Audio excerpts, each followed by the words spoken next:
기도하겠습니다.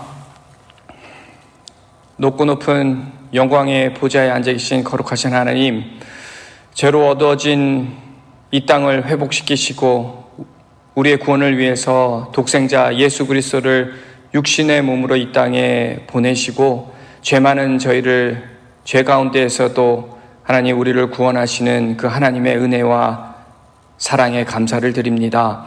이번 성탄절을 통해서 다시 한번 주님께서 이 땅에 오신 그 분명한 이유를 깨닫게 하시고 감사하는 마음으로 살아가게 하여 주시옵소서. 또한 저희들을 통해서 하나님의 그 사랑과 평강이 온 세상에 퍼져나가기를 소망합니다. 이 땅에 예수 그리스도를 알지 못하고 여전히 거부하며 죄와 더불어 살아가는 많은 사람들에게 길이요 진리요 생명 되시는 그 예수 그리스도를 전하게 하시고 이 땅에 임한 그 구원의 기쁨 그들에게도 비춰지게 하여 주시옵소서. 오늘도 말씀을 믿고 순종하며 살아가게 하실 줄 믿사오며 이 모든 말씀 살아계신 예수 그리스도의 이름으로 간절히 기도하옵나이다. 아멘.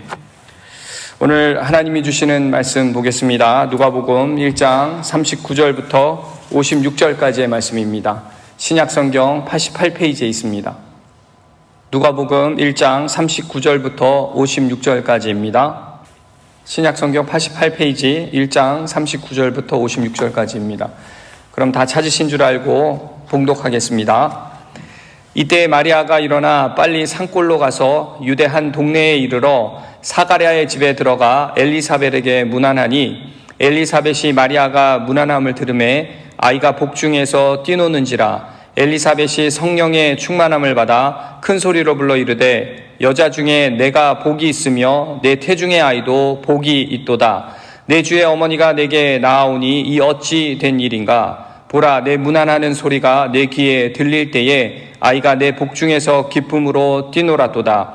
주께서 하신 말씀이 반드시 이루어지리라는 믿은 그 여자에게 복이 있도다.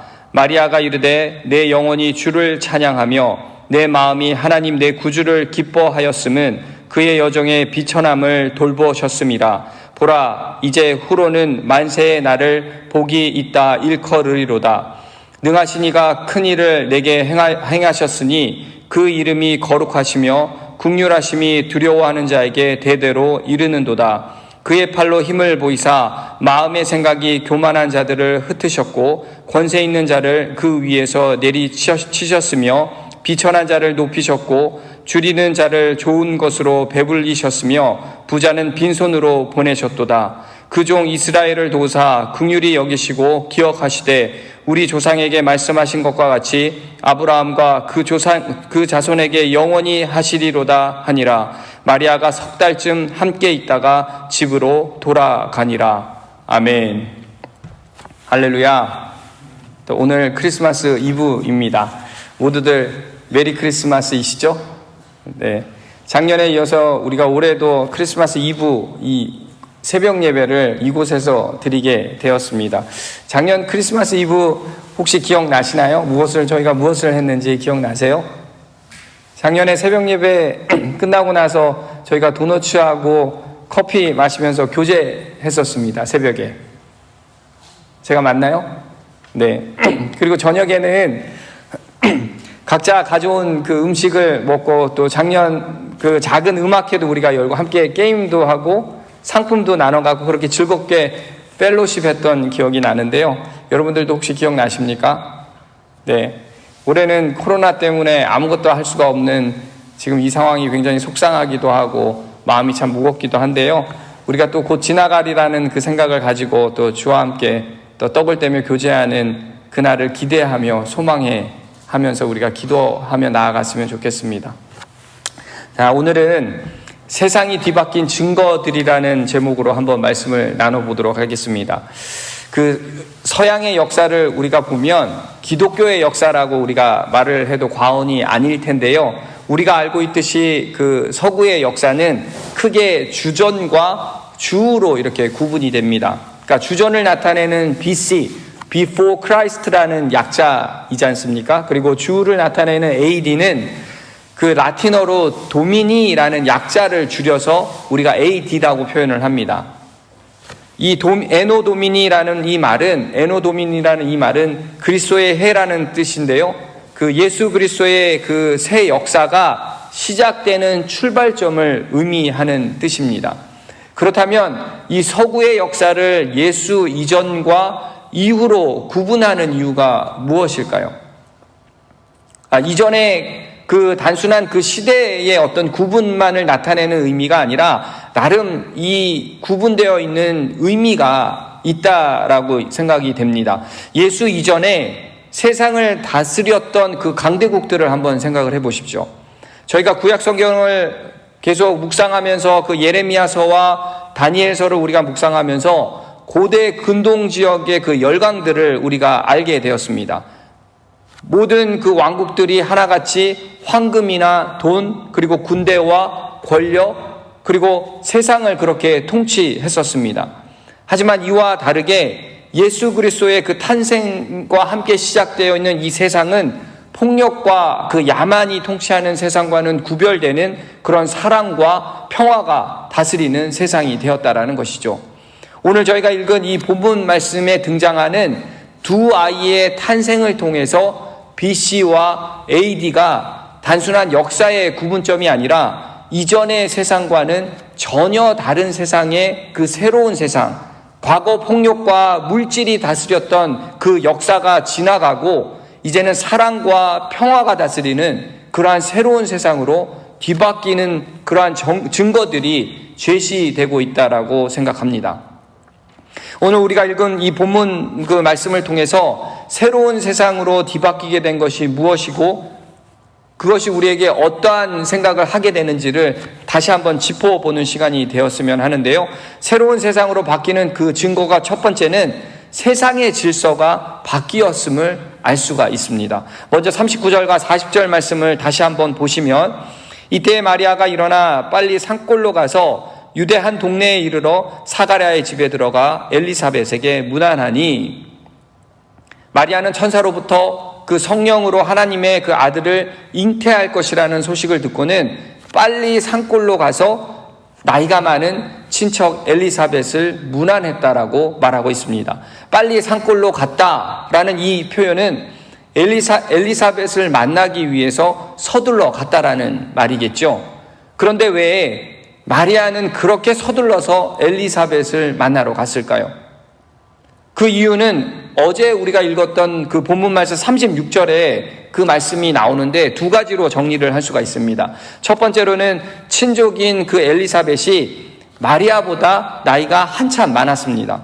나이가 많기도 하고 그리고 제사장의 아내이다 보니까 마리아보다는 사회적인 지위가 높았다라는 것이죠. 그렇게 직접 찾아가서 문안하는 것은 당연한 것이었습니다. 그리고 두 번째, 엘리사벳이 나이가 많아서 생물학적으로는 임신을 더 이상 할 수가 없는 그러한 나이였습니다. 마리아는 그녀가 임신할 수 없었다라는 것을 분명히 알았고 그리고 그것이 하나님의 은혜로 임신이 되었다라는 것을 알고 있었기에 자신과 그렇게 유사한 처지였다라고 생각을 했었을 것입니다. 그리고 그 상황이 굉장히 궁금했을 것이고 빨리 가서 만나보고 싶었을 것이고 또 함께 그렇게 감격을 나누고 그렇게 축하도 해주고 싶은 마음이 간절했었을 것입니다. 그런 기쁨과 그 반가움으로 문안을 하니까 엘리사벳의 아이가 복중에서 뛰어놀았다라고 말을 하는데요. 41절 말씀을 보시면 엘리사벳이 마리아가 문안함을 들음에 아이가 복중에서 뛰노는지라 엘리사벳이 성령의 충만함을 받아. 엘리사벳이 마리아의 문안을 들었을 때 아이가 뛰어놀았다라는 조건절로 이렇게 표현을 하고 있다는 것입니다. 저자 누가가 41절을 조건절로 이렇게 표현한 이유는 바로 성령의 역사가 임했다라는 것으로 이해했기 때문이었습니다. 태중의 아이인 그 침례 요한이 특별히 반응했던 것은 바로 성령의 역사이고 그리고 하반절을 보시면 엘리사벳이 성령의 충만함을 받았던 것도 바로 이런 성령의 역사가 지속되고 있다는 것을 표현하고 있다는 것이죠. 성령의 충만함을 받았다라는 이 말은 자신의 의지와는 다르게 하나님께로부터 받은 것이었기에 그것이 바로 성령의 역사였다라고 그렇게 기록하고 있다라는 것입니다. 이처럼 성령 충만한 그 사로잡힌 그 엘리사벳이 죄악된 세상 가운데 오실 그 메시아 예수 그리스도를 임신한 마리아를 만나고는 마음껏 노래하며 축복하고 있다라는 것입니다. 42절과 43절 말씀 함께 보겠습니다. 큰 소리로 불러 이르되 여자 중에 내가 복이 있으며 내 태중의 아이도 복이 있도다. 내 주의 어머니가 내게 나오니 이 어찌 된 일인가.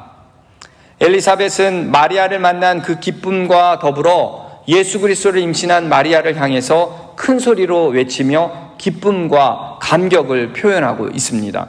세상 모든 여인들 중에서도 가장 복된 여인이라며 최상급의 표현을 사용하면서 칭송하고 있다라는 것인데요. 이는 나사렛이라는 그 작은 마을에 사는 정말 초라하고 보잘것없는 여인인 이 마리아가 주의 어머니라고 부르면서 세상 여인들 중에서도 가장 귀하고 복된 여인이 되는 그 축복이 임했다라는 것을 말하고 있다라는 것이죠. 바로 예수 그리스도의 그 권세와 능력이 크고 위대함을 보여주는 그러한 대목으로 엘리사벳은 엄청난 기쁨과 경외감을 표현하면서 감탄하고 있다라는 것입니다. 뿐만 아니라 엘리사벳의 그 뱃속의 아이까지도 메시아를 알아보고 그 기쁨에 어찌할 바를 몰랐다고 다시 표현하면서 마리아의 그 믿음을 칭찬하고 있는데요. 44절과 45절 말씀을 보시면 보라 내 문안하는 소리가 내 귀에 들릴 때에 아이가 내 복중에서 기쁨으로 뛰놀았도다. 주께서 하신 말씀이 반드시 이루어지리라는 믿은 그 여자에게 복이 있도다. 엘리사벳은 태중의 아이가 마리아의 소리를 듣고 기쁨으로 뛰어놀았다라고 증언하고는 마리아가 주님의 말씀을 믿음으로 말미암아 복을 받았음을 고백하고 있다라는 것이죠. 여러분, 이 말씀이 저희들에게 무엇을 시사하고 있습니까? 바로 우리가 하나님의 말씀이 선포될 때에 그 앞에서 기쁨으로 화답하는 바로 예배자인 우리들의 모습을 말하고 있는 것입니다. 시편 100편 그 1절과 2절 말씀을 보니까 온 땅이여 여호와께 즐거운 찬송을 부를지어다. 기쁨으로 여호와를 섬기며 노래하면서 그 앞에 나아갈지어다. 그렇게 우리는 하나님께 기쁨으로 감사하며 찬송해야 하는 것이고 영원한 사망 권세 가운데 있었던 우리들을 위해서 이 땅에 오신 그 메시아 예수 그리스도를 또한 기쁨과 즐거움으로 감사 찬송의 노래를 우리가 불러야 한다라는 것이죠. 여러분, 이처럼 엘리사벳과 그 마리아의 관계는 외형적으로 보면 엘리사벳이 마리아보다 지위가 높았지만 이제부터는 변화가 일어났다라는 것을 알 수가 있습니다. 마리아가 임신한 그 아이가 바로 메시아임을 확인하는 순간에 이 세상의 어떤 왕후나 왕비보다도 훨씬 더 복된 여인으로 그리고 영광스러운 여인이 되었다라는 것이죠. 그런데 여러분, 이런 변화가 갈등과 싸움으로 이루어진 것이 아니라 함께 교제하고 그리고 기뻐하는 가운데 일어났다라는 것입니다. 여러분, 이것이 바로 복음이라는 것이죠. 우리가 알고 있는 이런 복음이 바로 평화와 사랑을 주는 그런 복음이고 이 복음이 이 세상을 완전히 뒤바꾸는 능력이라는 것입니다. 여러분, 그것을 믿으십니까? 여러분, 이처럼 새로운 세상을 바꾸는 그 첫 번째 증거는 세상의 질서가 뒤바뀌기 시작했다는 것입니다. 그리고 두 번째 증거를 우리가 보면 낮은 자를 높아지고 교만한 자를 낮춘다라고 성경은 기록하고 있는데요. 46절과 47절 말씀 함께 보겠습니다. 마리아가 이르되 내 영혼이 주를 찬양하며 내 마음이 하나님 내 구주를 기뻐하였음은 46절부터는 소위 마리아의 찬가가 나오기 시작을 합니다. 마리아는 아주 힘차고 기쁘게 찬양을 시작하면서 자신의 영혼이 기쁨으로 가득했다라고 고백하고 있는 것인데요. 마리아가 그렇게 고백할 수 있었던 것도 바로 구세주 예수 그리스도를 잉태한 사실을 확인했기 때문이었습니다. 48절부터 50절 말씀을 함께 봅니다. 그의 여종의 비천함을 돌보셨음이라. 보라, 이제 후로는 만세의 날을 복이 있다 일컬으리로다. 능하신 이가 큰 일을 내게 행하셨으니 그 이름이 거룩하시며 긍휼하심이 두려워하는 자에게 대대로 이르는도다. 여러분, 한번 생각해 보십시오. 당시 마리아의 나이는 10대 중후반의 나이로 추정이 됩니다. 그렇다면 이 10대 중반의 그 소녀에게 어떠한 일말의 두려움과 근심이 없었을까요? 정혼한 상태에서 아이를 낳게 되리라는 그 천사의 말을 듣고 두려움과 근심이 전혀 들지 않았을까요? 10대 중후반의 그 소녀에게 이와 같은 엄청난 일들이 다가왔을 때 그녀의 심정은 어떠했을까요? 분명 당신 자기 스스로는 결백하다라고 말을 할 수 있었을 것입니다. 나는 남자를 모르기에 성령으로 임신했다라고 분명하게 말을 할 수 있었을 것입니다. 하지만 누가 그것을 믿어줄까라는 고민을 하지 않았을까요?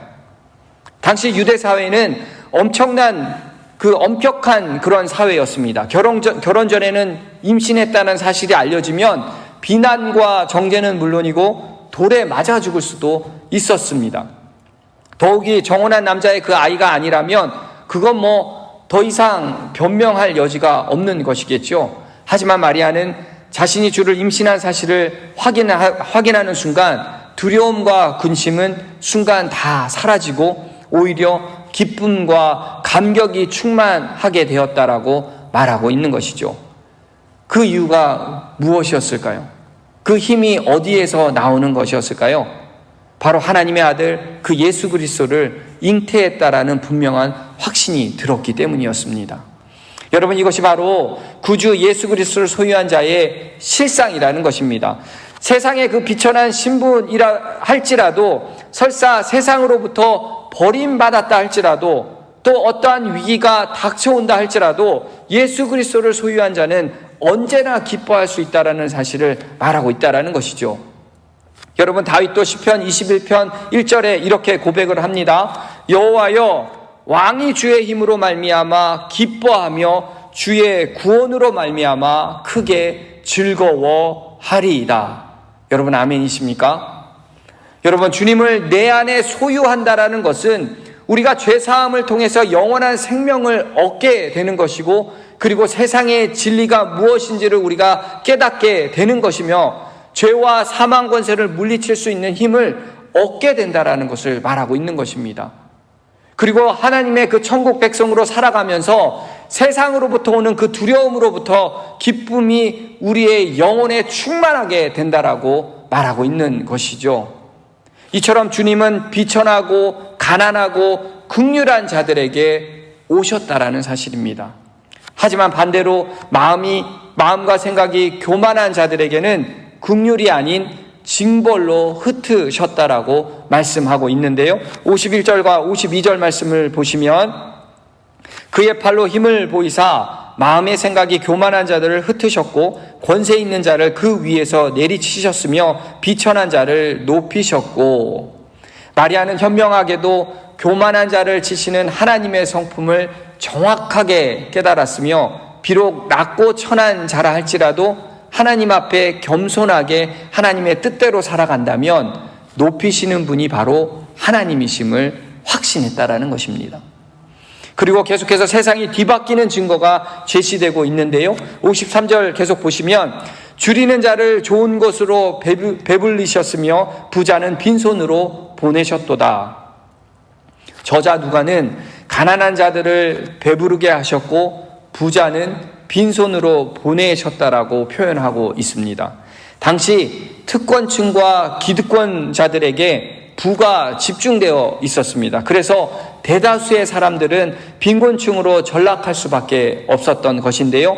자기중심적이고 그리고 자기의 사리사욕만을 채우는 데만 관심이 있는 부자는 결코 하나님께서 은혜를 내리시지 않는다라는 것을 분명하게 말하고 있다라는 것입니다. 오히려 그들이 부를 자랑하면 자랑할수록 그들의 속은 그만큼 텅 비게 되는 것을 강조하고 있다라는 것입니다. 이는 그들의 부가 완전한 절망으로 바뀔 수 있음을 시사하는 것인데, 이 하나님의 은혜 없이는 그 어느 누구도 부유해질 수 없다라는 것을 강조하고 있다라는 것입니다.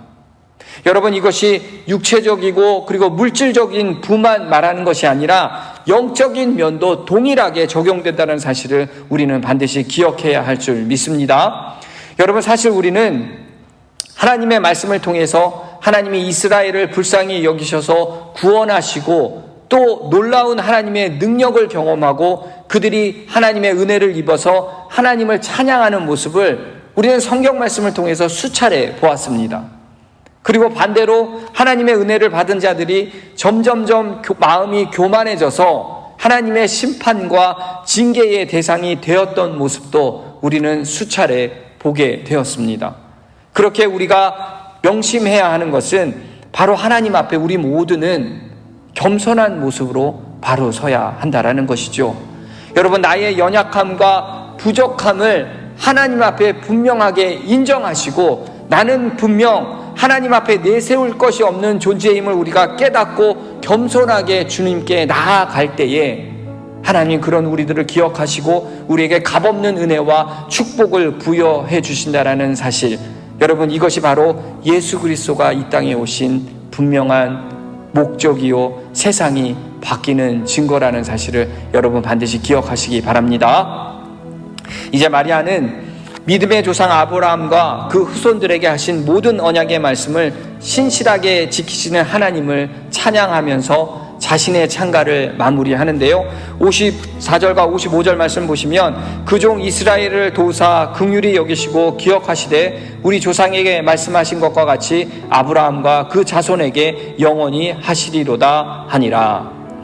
말라기 이후에 400년 동안 이스라엘은 하나님의 말씀을 대언한 선지자가 끊어졌고 그로 인해서 소위 암흑과 같은 시대를 지내야만 했었습니다. 이제 그 암흑기를 지나서 새로운 빛이 임하게 될 것이고 다시 새롭게 일어나 아브라함과 맺은 언약이 실현될 것임을 강하게 확신하면서 하나님을 찬양하고 있다라는 것이죠. 자신의 그 태중에 있는 아이로 인해서 이 땅의 모든 족속이 복을 얻는 역사가 일어날 것임을 확신에 찬 그러한 찬양을 마지막으로 부르고 있다라는 것입니다. 성도 여러분, 오늘 말씀 이 마리아의 찬가는 개인의 고백을 넘어서 이스라엘을 향한 하나님의 구원의 역사가 이루어지는 그 감사의 고백이라는 것입니다. 마리아는 자신이 잉태한 그 그리스도를 통해서 영원한 하나님 나라가 이루어질 것임을 믿었고 또 그렇게 간절하게 소망했다라는 것이죠. 여러분, 실제로 2000년이 지난 지금의 상황을 한번 생각해 보십시오. 예수님께서 세우신 이 교회는 새로운 세상을 변화시켰고 그리고 멈추지 않고 영원히 지금도 이어지고 있다라는 사실입니다. 그런데 여러분, 이렇게 새로운 세상으로 뒤바뀐 변화가 인간의 희생이나 혁명으로 일어났다라는 것이 아니라 바로 하나님의 아들 그 예수 그리스도의 희생으로 그리고 십자가의 보혈로 이루어졌다라는 사실입니다. 바로 예수 그리스도의 희생적인 그 사랑으로 말미암아 구원의 역사가 일어났고 그리고 새로운 세상으로 뒤바뀌었다라는 것이죠. 사랑하는 성도 여러분, 우리가 매년 찾아오는 크리스마스, 정말 우리는 진정한 이 크리스마스의 의미를 잘 새기며 오늘을 살아가고 있습니까? 메리 크리스마스, 바로 예수 그리스도를 기쁨으로 경배하라. 사랑과 평화가 다스리는 그러한 새로운 세상을 우리들에게 주시기 위해서 이 땅에 오신 그 위대한 이름, 바로 예수 그리스도를 경배하는 복된 성탄절이 되길 주의 이름으로 소망합니다. 그리고 주님 오시는 그날까지 우리 모두가 해야 하는 것이 무엇입니까? 바로 하나님의 도구로 쓰임받으며 하나님의 계획과 위대한 역사에 우리도 함께 동참하는, 정말 하나님의 그 위대한 역사에 동참하는 하나의 미랄 같은 존재가 되는 저와 여러분 되시길 주의 이름으로 축원드립니다. 아멘. 함께 기도하겠습니다. 사랑과 은혜가 충만하신 하나님, 크리스마스 이브 새벽 예배를 드리게 하심에 감사드립니다. 하나님께서 우리를 너무도 사랑하셔서 우리의 구원을 위해서 하나뿐인 독생자 예수 그리스도를 이 땅에 보내주셨습니다. 이 땅에 오신 그 예수 그리스도의 진정한 의미와 목적을 다시 한번 되새기게 하시고 기쁨으로 이 땅에 오신 그 예수 그리스도를 경배하는 복된 크리스마스가 되게 하여 주시옵소서. 주님, 새롭게 뒤바뀐 그 세상 가운데 우리에게 분명 주어진 귀한 사명이 있을 줄 믿습니다. 주님 오시는 그날까지 우리 모두가 하나님의 도구로 쓰임받게 하시고, 그리고 하나님의 계획과 위대한 역사에 동참하는 하나님의 귀한 자녀 되게 하여 주시옵소서. 서로 함께 기뻐하며 따뜻한 온정을 함께 나눌 줄 아는 복된 성찬절 되게 하실 줄 믿사오며, 우리를 구원하기 위해 이 땅에 오신 그 위대한 이름 예수 그리스도의 이름으로 간절히 기도하옵나이다. 아멘.